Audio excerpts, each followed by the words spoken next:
do Filho e do Espírito Santo. Amém. Rainha do céu, alegrai-vos, aleluia, pois o Senhor que merecestes trazer em vosso seio, aleluia, ressuscitou como disse, aleluia, rogai a Deus por nós, aleluia. Alegrai-vos e exultai, ó Virgem Maria, aleluia, pois o Senhor ressuscitou verdadeiramente, aleluia. Oremos, ó Deus, que vos dignastes alegrar o mundo com a ressurreição do vosso Filho. Concedei-nos por sua mãe, a Virgem Maria, o júbilo da vida eterna, pelo mesmo Jesus Cristo, Senhor nosso. Amém. Caríssimo irmão e irmã, hoje damos início ao mês mariano, um mês dedicado à Santíssima Virgem. E abrimos este mês justamente com a festa de São José Operário. Devemos de ter presentes o início desta festa. Ela tem origem com uma mentalidade revolucionária, poderíamos assim dizer, com uma ideologia por trás dela.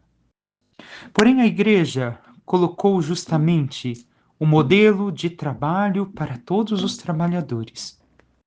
E assim, junto com essa festa mundana, trouxe a festa religiosa. Incluiu, junto a ela, a festa de São José Operário. Tenhamos presentes algumas coisas para esse dia. Por que digo isso? Porque meditaremos os textos, hoje são opcionais. A liturgia da missa de hoje pode ser a de São José Operário, como pode ser a liturgia do dia. E meditaremos a liturgia do dia. Então, a festa de hoje nos recordam alguns princípios importantes, esquecidos muitas vezes, em especial nos nossos tempos, ou ao menos daqueles da minha geração e as anteriores à minha, muitas vezes esquecemos. A primeira leitura é Gênesis, onde vai falar da criação e depois que Deus descansou. E aqui está um princípio vital para a vida de cada trabalhador: aprender a repousar, aprender a descansar. Não posso somente trabalhar, trabalhar, trabalhar, trabalhar, trabalhar e não ter um tempo de descanso, não encontrar um tempo de repouso, de alívio. E neste tempo não é somente para me divertir. Recordemos, no sétimo dia, Deus descansou. Por quê? Porque parou de criar coisas novas. Tudo que tinha que ser criado foi criado. E isso mostra que também nós devemos de encontrar em Deus o nosso repouso. E lembrar que um dia cessaremos o trabalho nessa terra e nos restará a eternidade. E aqui está o primeiro questionamento. Temos descansado? Ou temos dedicado exclusivamente o nosso tempo ao trabalho que é necessário, mas que não é tudo em nossa vida? Queremos somente aquilo que o trabalho pode proporcionar financeiramente para nós? E nos esquecemos que também necessitamos do repouso, da restauração de nossas forças físicas, da restauração em Deus, do encontro com Deus? O Evangelho, a opção da festa, nos mostra verdadeiramente quando dizem: este não é filho de José? E o que vemos aqui? Recordamos São José como o modelo da presença, da imagem do Pai verdadeiro de Cristo na terra para ele. São José foi este pai adotivo, que deve de ser o modelo de todos os pais. Recordemos, o pai por excelência é Deus. Então, o pai e a mãe, aqui nesta terra, devem de fazer as vezes de Deus na vida do filho, não que são deuses e agir como Deus, mas ser esta presença do amor de Deus na vida do filho e da filha, recordando que é Deus quem os criou, que é para Deus que devem de viver, para Deus devem de caminhar e a Deus devem de entregar toda a sua existência. E assim São José imita, entre aspas, o Pai que é apresentado na primeira leitura, a Trindade, em, em todo o seu contexto apresentada na primeira leitura. Por quê? Porque se Deus criou, trabalhou, ao criar, trabalhou, José também, com sua obra, com suas mãos, criou, trabalhou para sustentar o Filho de Deus, ao qual se tornara pai adotivo. E não negou o esforço, derramou suor, lágrimas, se cansou, porém encontrava ainda este tempo de repouso, este tempo de descanso em Deus, porque recordemos o que nos mostra o Evangelho: José era um homem justo. Então se encontrava em Deus, meditava a lei de Deus, vivia os ensinamentos do Senhor Deus. E em José encontramos o modelo de trabalhador para todos nós. Temos sido como José, enquanto homem trabalhador, humanidade trabalhadora. Temos trabalhado para alcançar o sustento para nós, para nossas famílias, mas também encontrado tempo para meditar e viver ao lado de Deus, para cumprir sua lei, para meditar sua palavra, praticar seus ensinamentos, ensinar aqueles que são pais, os filhos e filhas, a caminharem com Deus, a meditarem em Deus, a rezarem, como fez José para o menino Jesus, ao lado de Maria. Temos tido este tempo de trabalho, mas também de lazer, de estar com a família e de estar com Deus? Ou temos negado isso que também é tão necessário para a nossa humanidade? Olhemos São José, imitemo-lhe, imitemos-lhe o seu exemplo, o seu amor, a sua fidelidade a Deus, o seu servir a família, mas também estar com Deus e encontrar nele a força, a regeneração e o descanso necessários. Passemos agora ao Evangelho, onde seguimos com São João. Avançamos um pouco o capítulo que estávamos lendo. Aquele que vem do alto está acima de todos. O que é da terra pertence à terra e fala das coisas da terra. Aquele que vem do céu está acima de todos. Dá testemunho daquilo que viu e ouviu, mas ninguém aceita o seu testemunho. Quem aceita o seu testemunho atesta que Deus é verdadeiro. De fato, aquele que Deus enviou fala palavras de Deus, porque Deus lhe dá espírito sem medida. O Pai ama o Filho e entregou tudo em sua mão. Aquele que acredita no Filho possui a vida eterna. Aquele, porém, que rejeita o Filho não verá a vida, pois a ira de Deus permanece sobre ele. Palavra da salvação, glória a vós, Senhor. O que temos a aprender hoje do Senhor neste texto? No entremeio do capítulo que pulamos, justamente fala-se um pouco de João Batista. E aqui nós vemos Jesus falando que quem vem do alto está acima de todos. E até mesmo o maior entre os homens da terra é terreno, é limitado. É isso que Jesus diz no primeiro versículo do Evangelho de hoje. Que ele está acima. Por quê? Porque ele veio do alto, ele compreende a plenitude da vida divina, sobrenatural, a qual nós devemos também de buscar, de viver, de nos fazer um com Cristo. E o texto mostra que nós devemos de recordar, muitas vezes somos meramente terrenos, e por mais que nos esforcemos em buscar a vida sobrenatural, a graça, a vida divina, nos limitamos, somos limitados. Por quê? Porque colocamos barreiras na nossa vida humana, na nossa vida, como dizer, material. Mas Jesus diz que Ele está acima de nós e que Ele quer que nós aprendamos dele. Continuemos. Ele fala que ele dá testemunho daquilo que viu e ouviu, mas ninguém aceita o seu testemunho. Aqui, em outra tradução, vai nos dizer o mesmo texto. E o que viu e ouviu, isso testifica, e ninguém recebe o seu testemunho.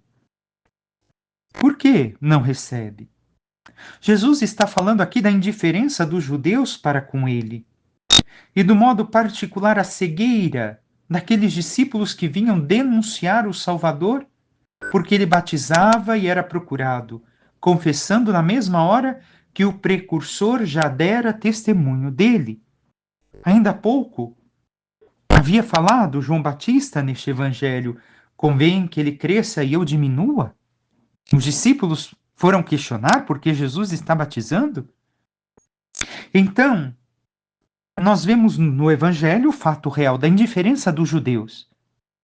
Ninguém aceita o seu testemunho, ninguém recebe o seu testemunho. Testemunho, recordemos, martiria no grego, martírio. A paixão de Cristo também é um símbolo do martírio. E nós vemos que isso está concreto no mundo de hoje. E muitas vezes existe a indiferença da nossa parte enquanto cristãos para com o testemunho de Cristo. Também nós questionamos muitas vezes aquilo que o Senhor nos ensina, aquilo que o Senhor nos pede, aquilo que vemos de luz que ilumina as nossas trevas e nos incomoda, irmão e irmã. Devemos de ter isso presente. Somos nós também indiferentes ao testemunho de Jesus, ao seu martírio, à sua paixão, morte e ressurreição, à sua vida, a tudo aquilo que ele oferece, ensina a cada um de nós? Somos indiferentes ao ponto de que escutamos, achamos bonito, olhamos a cruz, nossa, como Deus me ama, mas nada na nossa vida se transforma. Ou nos esforçamos muito pouco para corresponder a todo esse amor e graça de Cristo para conosco? Ainda segue o texto. Quem aceita o seu testemunho atesta que Deus é verdadeiro. Aqui nós vemos que aquele que crê em Jesus é testemunha, confessa de que tem a Deus por verdadeiro no que ele falou pelo mesmo Jesus. Aquele que não crê faz de Deus um enganador. Aquele que crê obtém, além disso, a convicção de que Jesus Cristo proporciona verdadeiramente o que Deus prometeu por ele: a justificação, a santificação, a felicidade. E assim, o crente confirma em si, e por seu testemunho, a verdade das promessas de vida divinas. Devemos de ter isso presente em nós. Nós damos este testemunho com a nossa vida.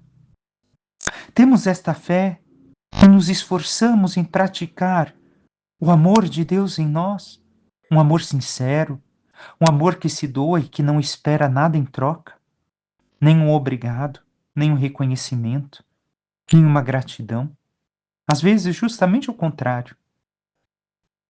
Temos dado este testemunho pela santidade que nos esforçamos em viver, em imitar a Cristo, em imitar os santos, em viver os ensinamentos da igreja.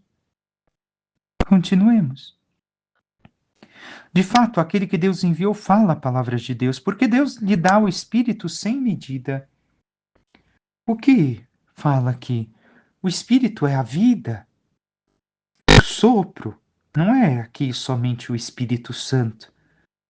Mas, recordemos, Cristo é a própria palavra de Deus, a palavra com P maiúsculo. Então, Cristo nos dá a vida necessária, aquilo que tanto buscamos, a vida verdadeira, se nós realmente nos abrimos a Ele. O Pai ama o Filho e entregou tudo em sua mão. Tudo está nas mãos do Filho. E tudo Ele entregará ao Pai no final dos tempos. Recordemos que Ele próprio diz: tudo será dado para a glória de Deus Pai. E encerra falando da vida eterna, aquele que acredita, ou seja, aquele que vive a fé que pratica o amor, que vive a santidade, que reza, que busca a Deus, possui a vida eterna.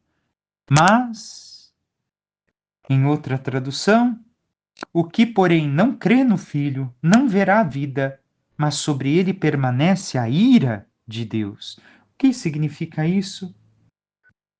Contra um incrédulo, aquele que rejeita o que lhe atesta Jesus, aí estão decretadas a pena de dano com a privação da bem-aventurança, da glória dos céus, e a pena de suplício com a declaração de que a ira divina e os seus castigos pesarão sobre ele de um modo permanente.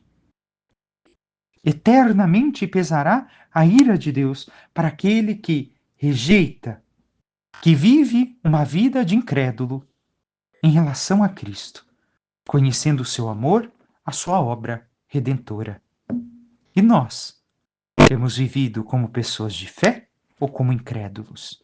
Temos nos esforçado em viver a santidade ou continuamos colocando um pé na luz e outro nas trevas, vivendo o pecado como se nada fosse acontecer de mal para conosco? Passemos brevemente pelo Salmo 34. Mais uma vez escutamos: este infeliz gritou a Deus e foi ouvido. Do coração atribulado ele está perto e conforta os de espírito abatido. Muitos males se abatem sobre os justos, mas o Senhor de todos eles os liberta. Vemos aqui como o Senhor está perto de nós, se nós nos confiamos a Ele, se nós gritamos a Ele. E onde gritar? Na oração. O chamamos, nos fazemos presente, estamos unidos à Sua presença. Passemos à primeira leitura, onde avançamos um pouco mais o capítulo.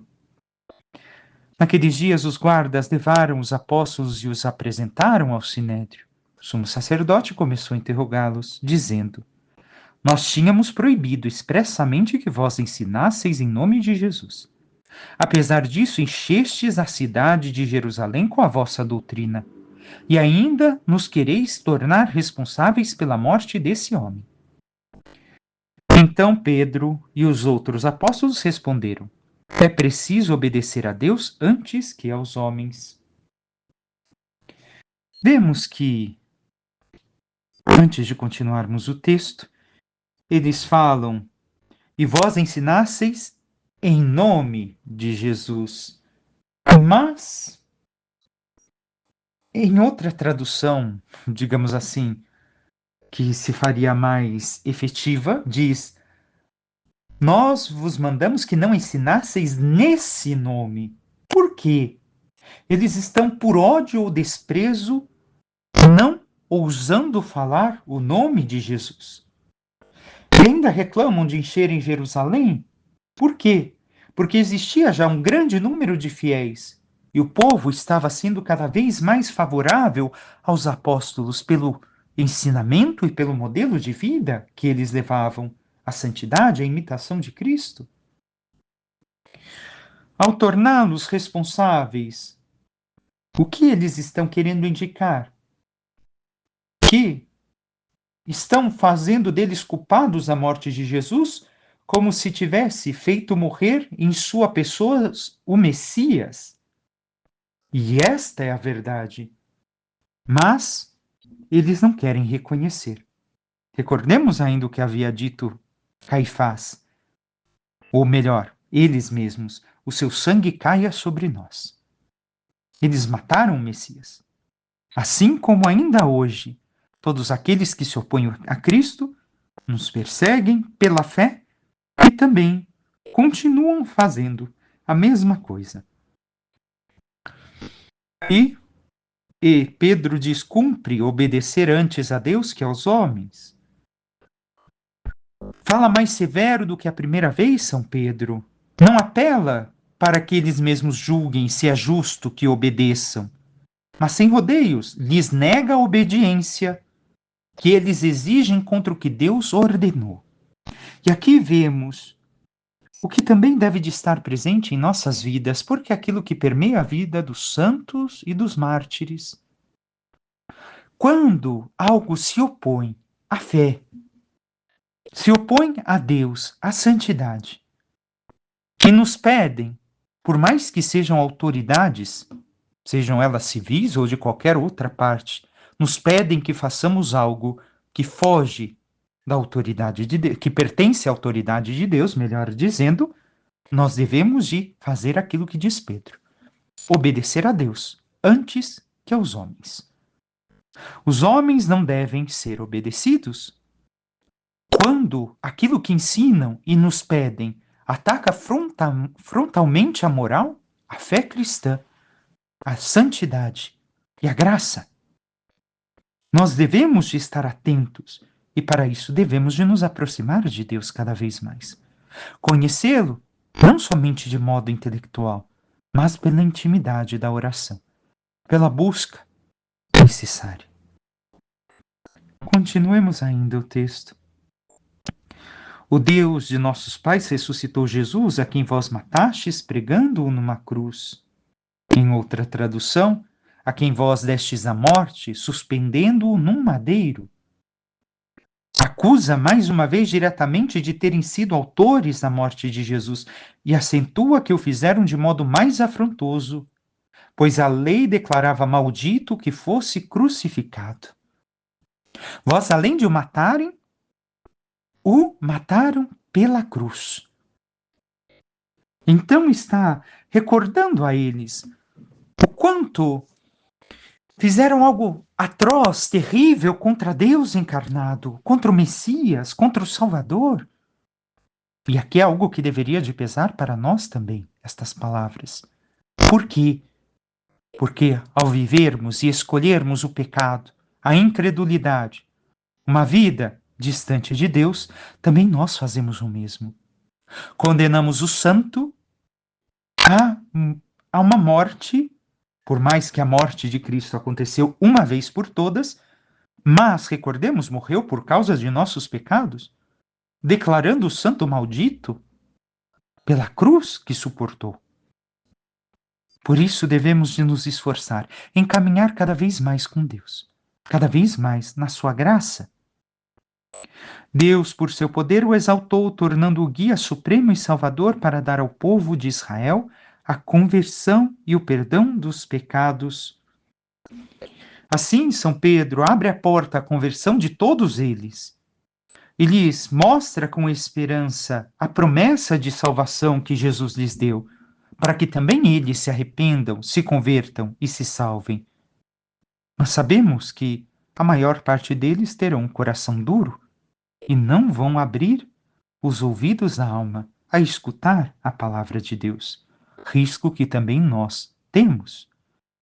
Em especial, mais uma vez, quero recordar, muitos que se dizem pessoas de fé não querem reconhecer que vivem algo contrário aos ensinamentos de Deus, à santidade de Deus, e escutam isso e dizem: isso serve para os outros, não para mim, e não se deixam questionar.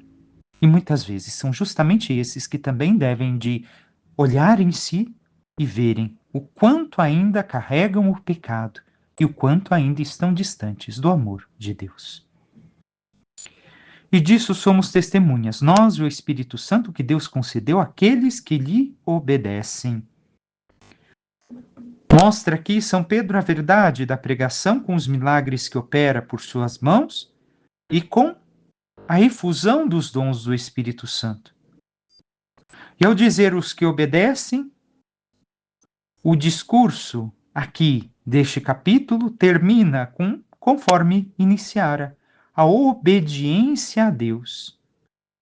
Deve de obedecer, escutar profundamente e realizar as obras de Deus. E encerra o texto de hoje. Quando ouviram isto, ficaram furiosos e queriam matá-los. Os discípulos vão sofrer a mesma coisa que o seu mestre. Jesus queriam matá-lo por quê? Por causa de suas obras? Não, por causa daquilo que anunciava, que era filho de Deus. A salvação, a conversão e tantos que o seguiam. A mesma coisa agora os apóstolos continuam esta obra de Cristo e não atraem as pessoas para si, mas levam para Deus. E por causa disso, vão começar a sofrer o mesmo tipo de perseguição do Mestre, recordando que também nós, se nos colocarmos no caminho de escuta, de vivência das obras do Espírito Santo, também passaremos pelo mesmo e devemos de estar preparados para suportar e realizar as obras de Deus, por mais que nos venham os sofrimentos. Peçamos à Santíssima Virgem Maria, nossa Mãe, que interceda por cada um de nós e nos ajude a vivermos cada vez mais a escuta do Espírito Santo e permitirmos assim que a sua obra seja realizada desde o nosso íntimo, passando a todo o nosso ser, para que, nos abrindo verdadeiramente à escuta da palavra, à escuta de Jesus, sejamos-lhe obediente, pratiquemos as boas obras, a santidade, e vivendo cada vez mais uma união com Ele, possamos merecer um dia a glória dos céus. Louvado seja nosso Senhor Jesus Cristo, para que sempre seja louvado. Por intercessão da Santíssima Virgem Maria, de todos os santos e anjos de Deus, desça sobre vós, vossas famílias, vosso trabalho e tudo que vos pertence, a bênção do Deus Todo-Poderoso, Pai e Filho e Espírito Santo. Amém. Um santo e abençoado dia a todos.